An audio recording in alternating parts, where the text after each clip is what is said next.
been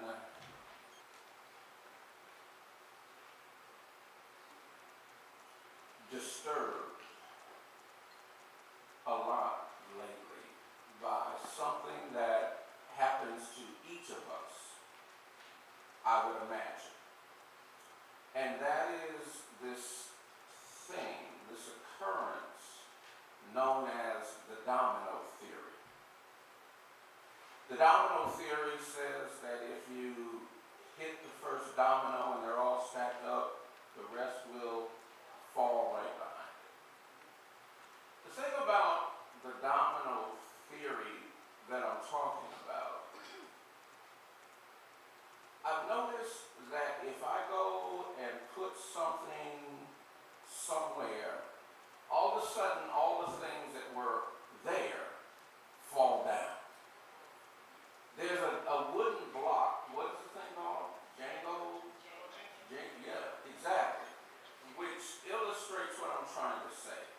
It's a game where you have pieces of block stacked up on each other, and the goal of the game, I guess, is to remove one of the blocks and to maintain the structure. To maintain the structure. And central to maintaining the structure is stability. But the more you remove, the more unstable it becomes. And so little things that I do, just little things that I do, if I see something and I decide to go get it and I take it, all the things fall apart. I'm like, dang, why is this happening? Why is this happening? And it occurs to me that I am not aware of just how unstable everything already was. It didn't become unstable when I did what I did. It was already in a state of instability. Are you with me? And it occurs to me that the people of God, some of us every now and then are living in a state or a condition of instability. Amen. Now you wouldn't know it just to look around the room because everybody looks so lovely today, everybody's so beautiful today, everybody's so righteous today. You wouldn't know, but it's possible that somebody that you're next to, somebody that you're in front of or behind of, is in a state or a condition of instability. And the only way you know if they're in a state of instability, unless they tell you, is to either add one more thing or take one more thing away. Because sometimes we are so fragile that if one more thing,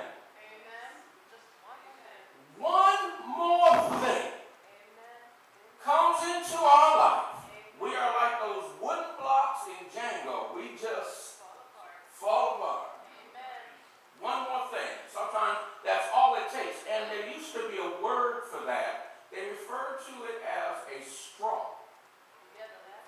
And it was said that straw broke the camel's the back. reference to that obviously is that the camel is able to bear a lot. It is in the nature of camels that they can bear a lot. But apparently one day, Reverend Brown, and I wasn't there, apparently one day somebody added one more thing. Maybe it was hay. I don't know. I don't know where these sayings come from. Somebody was like, oh, you dropped a straw and lifted it up and put it there, and the camel, that was it. The camel was all done. And so the question I have for you today is, have you ever felt like one more thing, just one more thing, and I'm through? Has life ever brought you to your knees?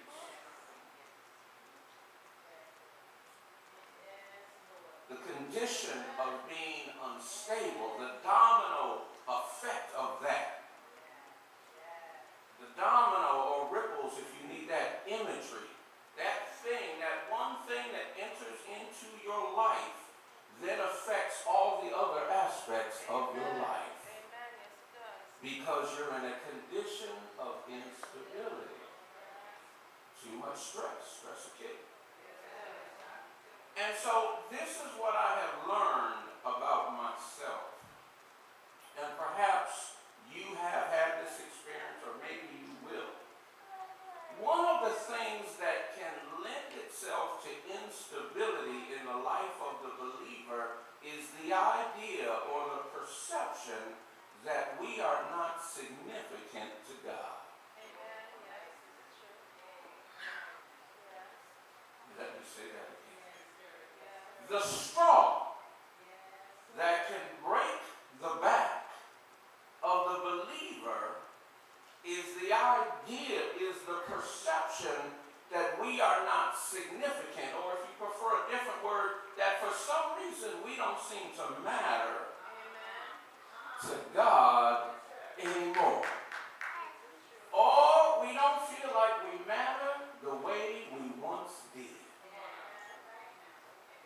This idea, for those who feel that way, once it was just me and God. We were going to the grocery store together, we go get gas together, we go to the park together, we go to the show together. We're in Madison Square Garden, God sitting next to Spike Lee. We just hanging out, me and God. That's my boy, that's, me and God. And then you feel suddenly that God made other plans. And it seems as though every time you want to hang out with God, God is hanging out with somebody else. How do you know God is hanging out with somebody else? Because they're talking about it. Yeah, child, the Lord bless you. I was just, the other day, and they're telling you all about God, and you're like, hold on, wait a minute. That used to be me and God. So that condition can be very troubling because we continue to walk around as though we are spiritually stable. We continue to go through life as though we are spiritually stable, and the one thing we don't like people to know is that we're unstable. We don't like that. We want people to think we're strong, that we're solid, that we're in charge, in control, the boss. And we look that way, but inside. And so the ripple effects of that, this is what they do. They affect our confidence. When we feel instability at any level, it affects our confidence. Let me take you to a ship on a sea where you have some disciples and the master. A storm has broken out on a ship full of sailors, and yet they feel unstable. And they run to the Lord to wake him up because they need to feel stability. Here's the inside part of the text. They need to feel stability because they're experiencing instability even though Jesus is right there with them. How can it be that they feel instability when Jesus is right there with them? For the people of God, there are times when we feel instability even though Jesus is right there with us. It affects the four ships of the church. You're familiar with the four ships of the church, aren't you? Stewardship, membership, discipleship, and relationship.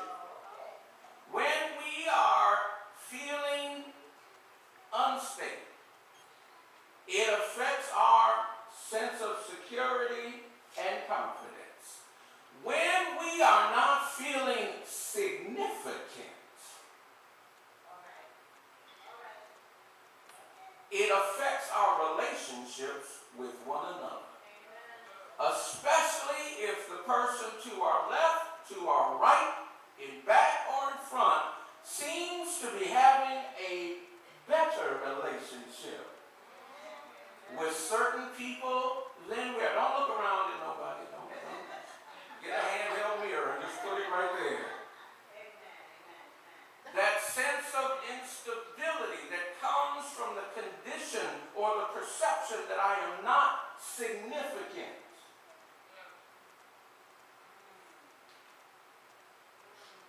It affects discipleship, the ability to follow willingly, completely, wholly. Like kids on the sandbox, I don't want to play no more.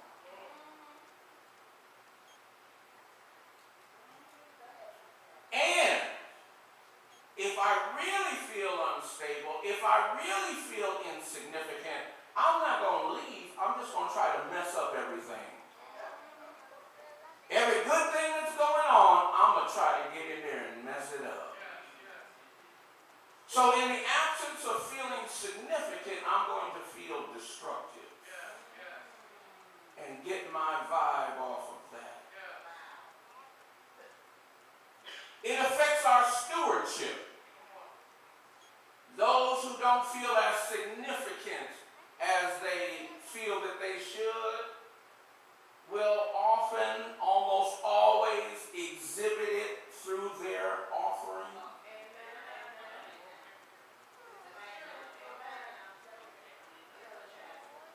They will want people like me to know that they don't feel significant. How will they do that? That envelope gets lighter and lighter and lighter. They will express their displeasure by keeping the money. You're not giving the money to me. You're not writing checks out to Thomas Nins. This money goes to the work of the church. But in an unstable mindset, there's no distinction. I don't like what you said, or whatever the complaint, I don't feel significant. You don't give me the attention I need. Okay, well, watch this. And then it affects the last ship, membership.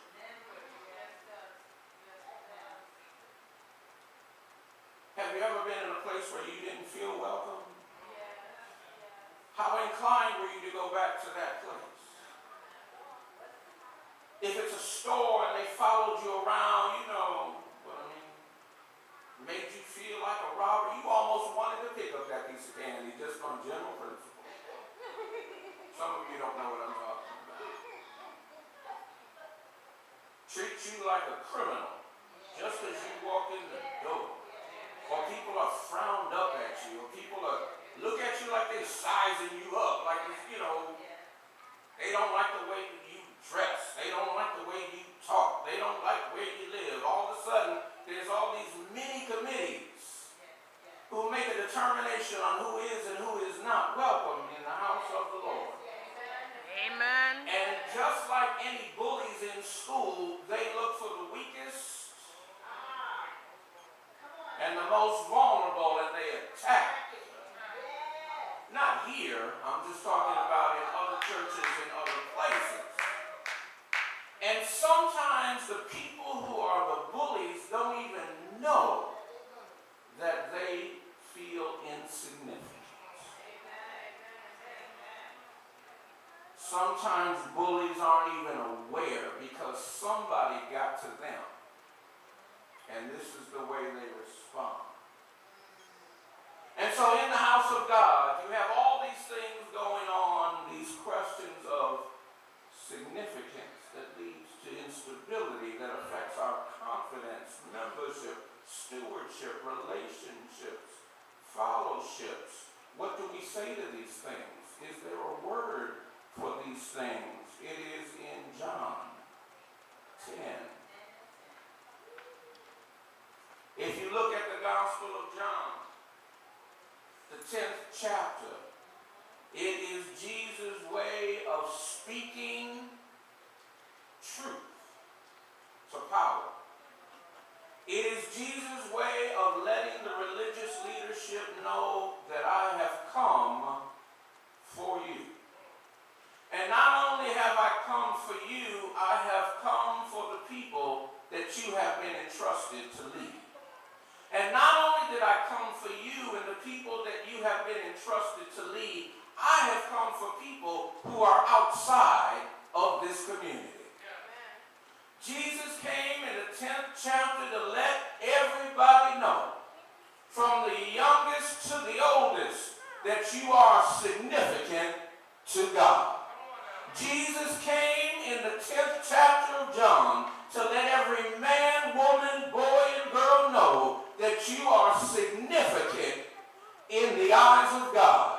Jesus came in the 10th chapter of John to say to those of you who are feeling a little unstable that I have not left you and I am right by your side. Jesus comes in the 10th chapter of John to say to those of you who are in transition, even though you're at the crossroads, I want you to know that I'm going to be with you whether you go left or right. Jesus shows up in the 10th chapter of John to say to all of us who are in high places not to look down on those who are in humble places, because I'm treating each and everybody the same. Jesus shows up in the 10th chapter of John to say that while I love each of you, not one of you is greater than the other. I love all of you the same. Jesus shows up in the 10th chapter of John to say that I have come into this world because you are that valuable to me. I have come into this world because you are that important to me. I have come into this world because I needed to show up so that you could see me with your very own eyes. I needed to show up so you could touch me with your very own hands.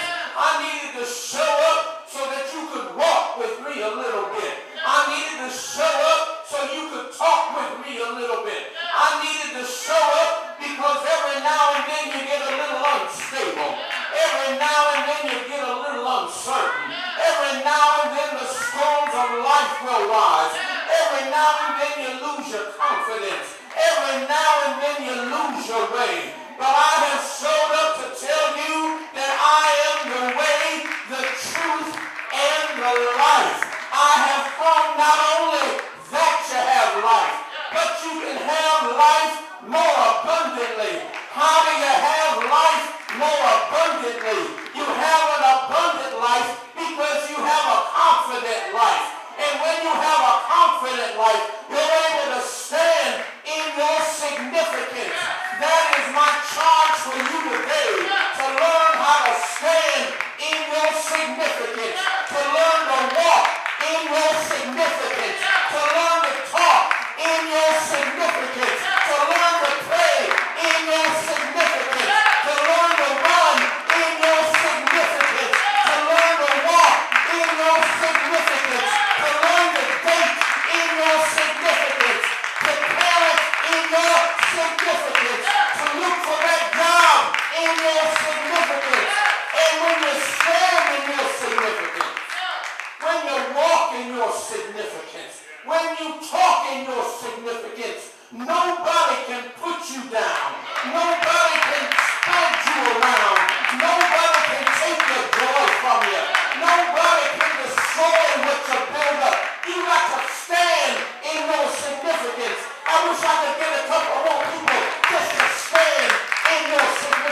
means you matter.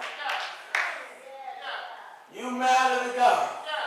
So the next time you feeling like Django and somebody brings that straw, guess what? It ain't gonna break your back.